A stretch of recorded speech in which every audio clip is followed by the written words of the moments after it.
Mis padres se negaron a pagar mi tratamiento médico, dijeron que el dinero era para la universidad de mi hermano. Mi tía me salvó la vida en secreto. Años después, ellos siguen arrepintiéndose de esa decisión. Tenía 16 años cuando mi vida se derrumbó. Vivía con mis padres y mi hermano mayor, Tomás, en una casa normal en un barrio tranquilo. Mis padres siempre estaban ocupados, mi papá en una oficina, mi mamá en una tienda. Tomás, con 18 años, era el orgullo de la familia, a punto de entrar a la universidad. Yo, el menor, siempre fui el que debía arreglársela solo. Nunca pensé que eso significaría dejarme tirado cuando mi vida estaba en juego. Todo empezó con un dolor en el pecho. Creí que era por jugar fútbol en la escuela. Me gustaba, aunque no era el mejor, y a veces me esforzaba de más. Pero el dolor no se iba. Era como si algo apretara mi corazón. A veces me mareaba y no podía respirar bien. Lo ignoré, porque, ¿quién va al médico a los 16 por un dolor? Pero una noche, mientras hacía tarea, el dolor me tumbó. Caí al suelo, sin aire. Mis padres estaban viendo tele, y mi mamá corrió al oírme. Lucas, ¿qué tienes?, preguntó, asustada. Me duele el pecho, dije, con la voz entrecortada. Mi papá llegó molesto. Seguro es cansancio. Duerme y ya. No estaba bien. El dolor seguía, y mi mamá me llevó al centro de salud. El médico dijo que podía ser estrés, pero mi mamá insistió en estudios. Ahí empezó todo. Una semana después, fuimos al hospital por los resultados. El doctor, un hombre mayor, nos miró serio. Lucas, tienes cardiomiopatía. Es una enfermedad del corazón. Es serio, pero con tratamiento, puedes estar bien. Mi mamá se quedó callada, apretándome la mano. Yo no entendía mucho. ¿Me voy a morir?, pregunté. No, si empezamos ya, dijo el doctor. Necesitas medicamentos y tal vez una cirugía después. Pero hay que apurarse. Salimos sin hablar. Confiaba en que mis padres harían algo. Siempre decían que la familia era lo primero. Esa noche, los escuché pelear en la cocina. Me acerqué sin hacer ruido. Mi papá estaba enojado. ¿Cuánto va a costar? Los medicamentos, la cirugía. No tenemos ese dinero, mi mamá respondió bajito. Es nuestro hijo, Roberto. Sí, pero Tomás está por entrar a la universidad. Ese dinero lo ahorramos para él. Si lo gastamos, ¿cómo paga la carrera? Me quedé helado. ¿El dinero para salvarme era para la universidad de Tomás? Él estaba a punto de empezar, pero yo necesitaba ayuda ahora. Sentí un nudo en el estómago. Días después, me sentaron en la sala. Mi papá habló sin mirarme. Lucas, el tratamiento es caro. No podemos pagarlo ahora. Vamos a esperar un poco, tal vez en un año o dos. Esperar, dije, sin creerlo. ¿Y si no aguanto? Mi mamá, con lágrimas, dijo, no es que no queramos, hijo, pero Tomás necesita la universidad. Ese dinero es para él. Fue como un golpe. Me levanté y me encerré en mi cuarto. Lloré, no solo por miedo, sino porque mis padres me dieron la espalda. El dolor empeoraba. Había días en que no podía levantarme. En la escuela, mis amigos notaron que no jugaba más, y los profesores preguntaban por qué estaba pálido. Decía que estaba cansado, pero sentía que me apagaba. No podía quedarme esperando a morirme. Pensé en mi tía Melissa, la hermana menor de mi mamá. Era enfermera, vivía sola en un departamento pequeño y siempre estaba de buen humor. Si alguien podía ayudarme, era ella. Una noche, cuando todos dormían, decidí escapar. Metí ropa, mi celular y unos pocos pesos en una mochila. El dolor estaba ahí, pero lo ignoré. Salí sin hacer ruido, con el corazón latiendo fuerte, por la enfermedad y el miedo. Caminé hasta la parada de autobús. Era tarde, las calles vacías. Tomé un autobús al centro, donde vivía Melissa. El viaje fue largo. Cada dolor en el pecho me recordaba por qué hacía esto. Llegué a su edificio a las 2 de la mañana. Toqué el timbre, esperando que abriera. Melissa apareció, despeinada, con cara de sueño. Lucas, ¿qué haces aquí?, dijo, abriendo la puerta. No aguanté. Le conté todo, llorando, el diagnóstico, el tratamiento, como mis padres prefirieron la universidad de Tomás. Le dije que escapé porque no podía quedarme donde no les importaba si vivía. Melissa me escuchó, y cuando terminé, estaba furiosa. ¿Cómo se atreven?, dijo. No te preocupes, Lucas. No voy a dejar que te pase nada. Me abrazó, y por primera vez en semanas, sentí que no estaba solo. Me dejó dormir en su sofá, diciendo que al otro día buscaríamos una solución. Por la mañana, Melissa llamó a un amigo, el doctor Morales, un cardiólogo de un hospital público. Me llevó a verlo ese día. Me revisó, miró mis estudios y dijo que necesitaba tratamiento ya. Con los contactos de Melissa, podemos meterte en el hospital sin costo, dijo. No va a ser fácil, pero podemos empezar los medicamentos pronto, miré a Melissa, sin creerlo. ¿Gratis? Ella sonrió. Tú preocúpate por ponerte bien. Después supe que no era gratis. Melissa pagaba una parte con sus ahorros y había convencido al doctor de bajar los costos. También pidió favores a otros médicos. Todo a escondidas de mis padres, porque sabía que me buscarían si se enteraban. Esa semana, empecé los medicamentos. Al principio, no sentía nada, pero después de unos días, el dolor era menos. Podía respirar mejor, aunque Melissa me regañaba si me esforzaba. Sentí que tenía una oportunidad. Melissa me dejó quedarme en su casa, pero dijo que mis padres notarían que no estaba. Al día siguiente, mi mamá la llamó, desesperada, preguntando por mí. Melissa mintió, diciendo que no sabía nada, pero me advirtió que no podía esconderme para siempre. No quiero volver, le dije. No después de esto. Lo entiendo, dijo, pero vamos a tener que enfrentarlos. Por ahora, quédate aquí. Vivir con Melissa era raro, pero bueno. Trabajaba mucho, pero siempre tenía tiempo para llevarme al médico o chequear que tomara las pastillas. Noté que estaba cansada, haciendo turnos extra para pagar todo, pero nunca se quejó. Una tarde, mientras tomaba mis medicamentos, Melissa me miró y sonrió. Se te ve mejor, asentí, agradecido. Pero sabía que esto no duraría. Mis padres debían estar buscándome, y la verdad sobre el tratamiento iba a salir.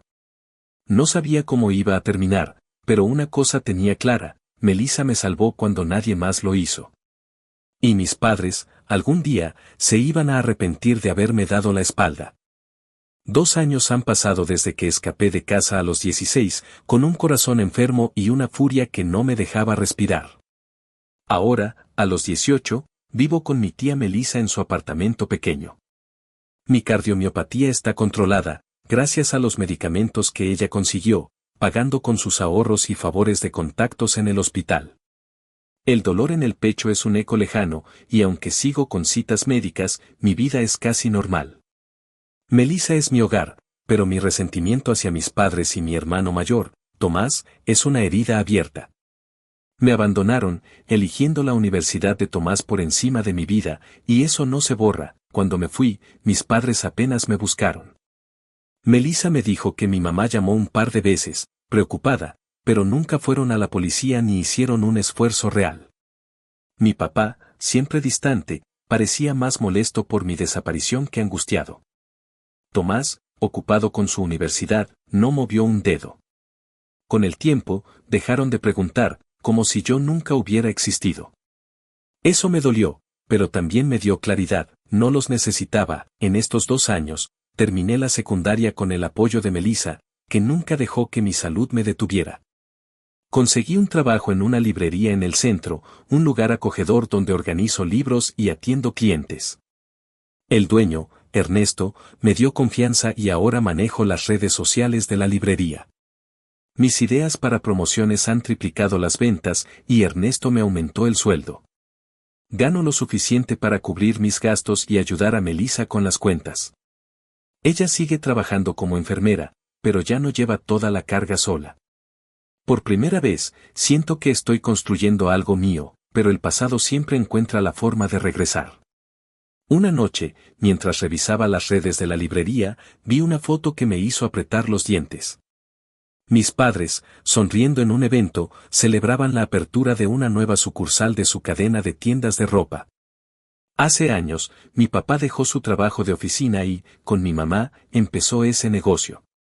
Les iba de maravilla, gracias a inversionistas que creían en su fachada de familia ejemplar. Verlos tan felices, como si no hubieran destruido mi vida, encendió algo en mí. No quería justicia, quería que pagaran. Le conté a Melissa cómo me sentía, mientras comíamos en su cocina. Ella me miró, preocupada. Lucas, entiendo tu rabia, pero la venganza puede volverse contra ti. Piénsalo bien, tenía razón, pero la furia era más fuerte. Decidí golpear donde más les dolía, su negocio. Sabía que su principal inversionista, Ricardo Vargas, un empresario poderoso, era la clave de su éxito. Vargas tenía una oficina cerca de la librería, y yo iba a asegurarme de que supiera la verdad. Si destruía su imagen, su imperio se vendría abajo. El plan tomó forma rápido. En la librería, conocí a una clienta, Sofía, que trabajaba para Vargas. Le conté una versión suave de mi historia, diciendo que necesitaba hablar con él por un asunto familiar urgente. Sofía, sin sospechar, me consiguió una cita. Melissa no estaba convencida. Lucas, esto es peligroso, dijo. Si vas por ese camino, no hay vuelta atrás. Lo sé, respondí. Pero no merecen salirse con la suya. El día de la reunión, me puse mi mejor ropa y fui a la oficina de Vargas. Era un hombre intimidante, con ojos que parecían leer tu alma. Fui directo. Señor Vargas, vengo a hablarle de mis padres, los dueños de las tiendas de ropa. Hay algo que debe saber, le conté todo, mi diagnóstico a los 16, como mis padres se negaron a pagar mi tratamiento porque el dinero era para la Universidad de Tomás, como escapé y Melissa me salvó. Terminé con una frase que había ensayado, si algo no les sirve, lo tiran. Así hicieron conmigo, su propio hijo. ¿Cree que puede confiar en ellos para su dinero? Vargas no dijo mucho, solo asintió. Esto es serio. Lo investigaré. Gracias por venir. Salí temblando, pero con una chispa de satisfacción. Había lanzado la primera piedra, en días, todo explotó. Vargas retiró su inversión y, como un dominó, otros inversionistas hicieron lo mismo. Las tiendas de mis padres empezaron a cerrar. Las redes sociales se llenaron de rumores sobre los padres que abandonaron a su hijo enfermo. Familiares que antes los admiraban cortaron contacto. Hasta mi abuela, que siempre defendió a mi papá, dejó de hablarles. Su fachada perfecta se derrumbó, y yo fui el responsable, pero la venganza trajo problemas. Una tarde, mientras trabajaba en la librería, mi mamá entró. No la veía desde hace 2 años. Estaba demacrada, con los ojos rojos. Lucas, dijo, con voz temblorosa. Te encontramos, no respondí, solo la miré. Mi papá entró detrás, con la cara hundida. Necesitamos tu ayuda, dijo, sin rodeos. El negocio quebró. No tenemos nada. Tomás tuvo que dejar la universidad porque no podemos pagarla. Estamos desesperados, me quedé helado. ¿Me pedían ayuda después de todo? La furia se mezcló con una extraña sensación de poder. Ellos, los que me dieron la espalda, estaban en la ruina por mi culpa. Quise gritarles que se lo merecían, pero pensé en Tomás. Él no había elegido esto. Siempre fue un buen hermano, aunque el silencio de estos años dolía, no les respondí en ese momento. Les dije que lo pensaría y los eché de la librería. Esa noche, hablé con Melissa. Estaba exhausta, pero me escuchó. Lucas, lo que hiciste fue un golpe duro, dijo. Entiendo por qué, pero ahora te toca decidir.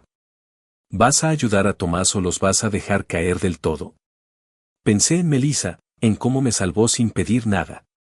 No quería ser como mis padres, alguien que destruye sin mirar atrás. Pero tampoco quería dejar pasar lo que hicieron. Decidí ayudar a Tomás, pero no por mis padres. Ellos no merecían mi compasión. Melissa usó sus contactos para conseguir una beca parcial para Tomás, dándole una chance de volver a la universidad. También conectó a mis padres con una organización que ayudaba a familias en crisis, pero dejé claro que eso era todo. No quería verlos, no quería sus gracias. Ellos no hablaron más conmigo, y yo no los busqué, pero la historia no terminó ahí. Días después, recibí un mensaje anónimo en mi teléfono. Era una amenaza, corta y clara, vas a pagar por lo que hiciste. No sabía si venía de mis padres, de alguien cercano a ellos o de un ex socio furioso por la caída del negocio. Mostré el mensaje a Melissa, y su cara se endureció. Lucas, esto se puso feo. Tenemos que estar atentos, la venganza me dio satisfacción, pero también abrió una puerta peligrosa. Alguien estaba detrás de mí, y no sabía quién. Mientras tanto, rumores en la ciudad decían que mis padres planeaban mudarse, tal vez para escapar de la vergüenza. Pero algo en mí sabía que esto no había terminado. Estoy en mi turno en la librería, todavía con el celular vibrando por la amenaza anónima que recibí hace días: vas a pagar por lo que hiciste. A los 18, pensé que tenía mi vida bajo control. Mi cardiomiopatía está estable gracias a los medicamentos que Melissa consiguió, mi trabajo va viento en popa y destruir el negocio de mis padres exponiéndolos ante su inversionista, Ricardo Vargas. Me dio una satisfacción amarga. Ayudé a mi hermano Tomás con una beca, pero la rabia contra mis padres sigue ahí. Ahora, con alguien amenazándome, sé que mi venganza abrió una puerta que no puedo cerrar fácil. Melissa está en modo alerta. Revisó las cerraduras del apartamento y me pidió no andar solo de noche. Lucas, esto es serio, dijo, con los ojos fijos. Quien sea que mandó ese mensaje, no está jugando. Intenté ignorar el miedo, pero cada sombra en la calle me ponía tenso. En la librería, Ernesto, mi jefe, notó que estaba desconcentrado. Si tienes un problema, enfréntalo, me dijo. El miedo crece si lo dejas. Decidí investigar. Revisé redes sociales, buscando pistas. Encontré a Javier, un exgerente de las tiendas de mis padres, despotricando contra traidores que arruinaron el negocio.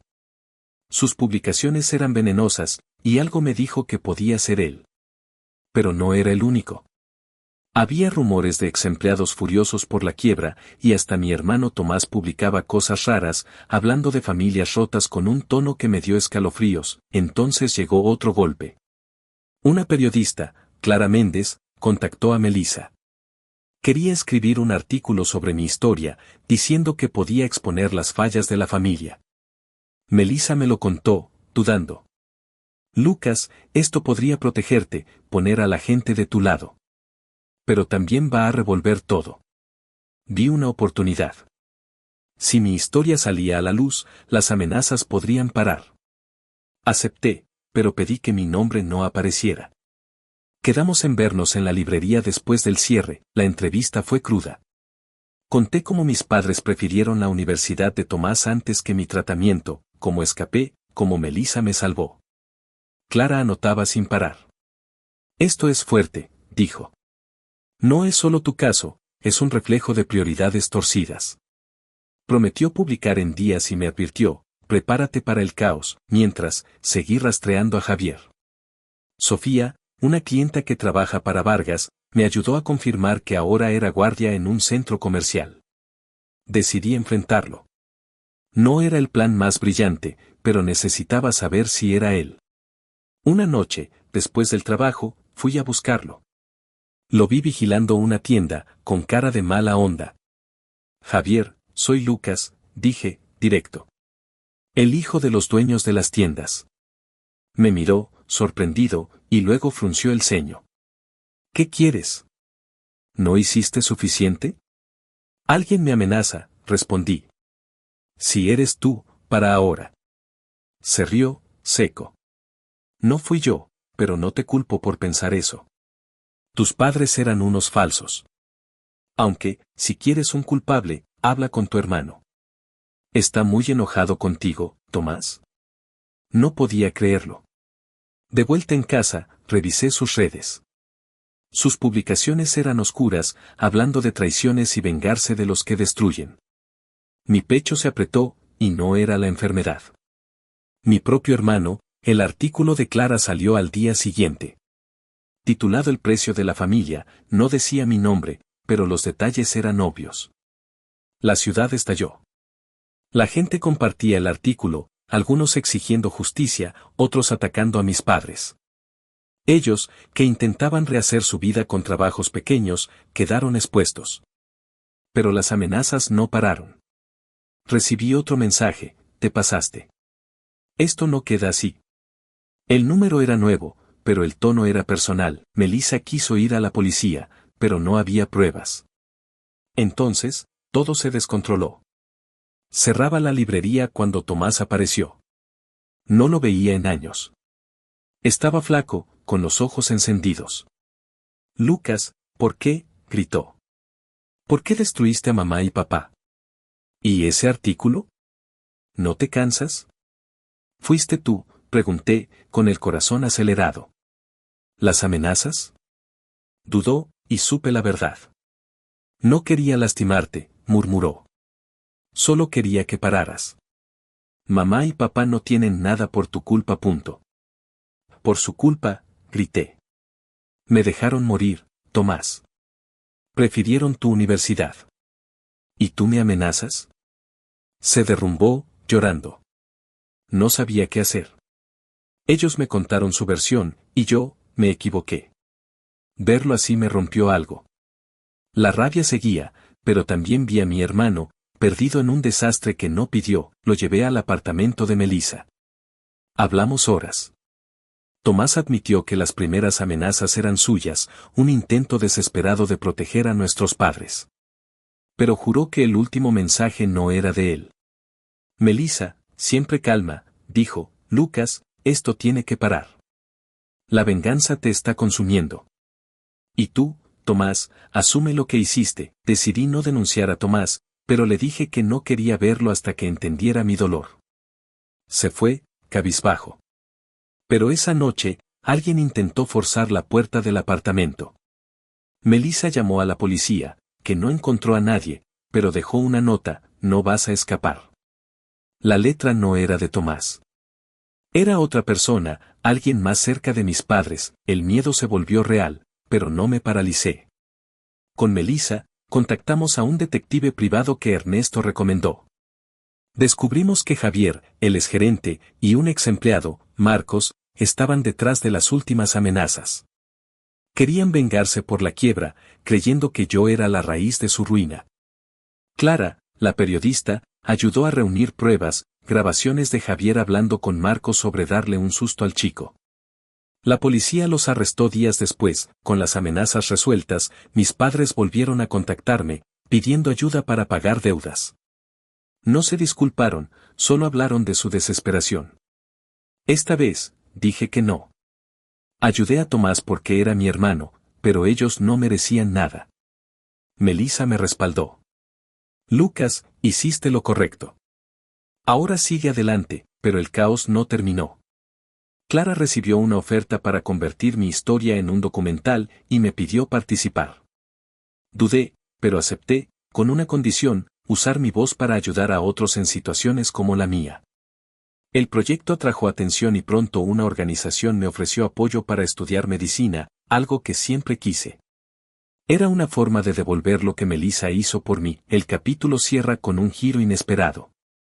Mientras firmaba el contrato para el documental, Tomás me buscó. Había cambiado, estaba trabajando para pagar su universidad y quería reconstruir nuestra relación. No fue fácil, pero dimos un primer paso. Mis padres, hundidos en su propia miseria, se mudaron lejos, y no los busqué. La venganza me dio justicia, pero también me mostró que la verdadera fuerza está en construir, no en destruir. Con Melissa, el documental y un futuro en medicina, estoy listo para cerrar este capítulo y escribir uno nuevo, libre del peso del pasado.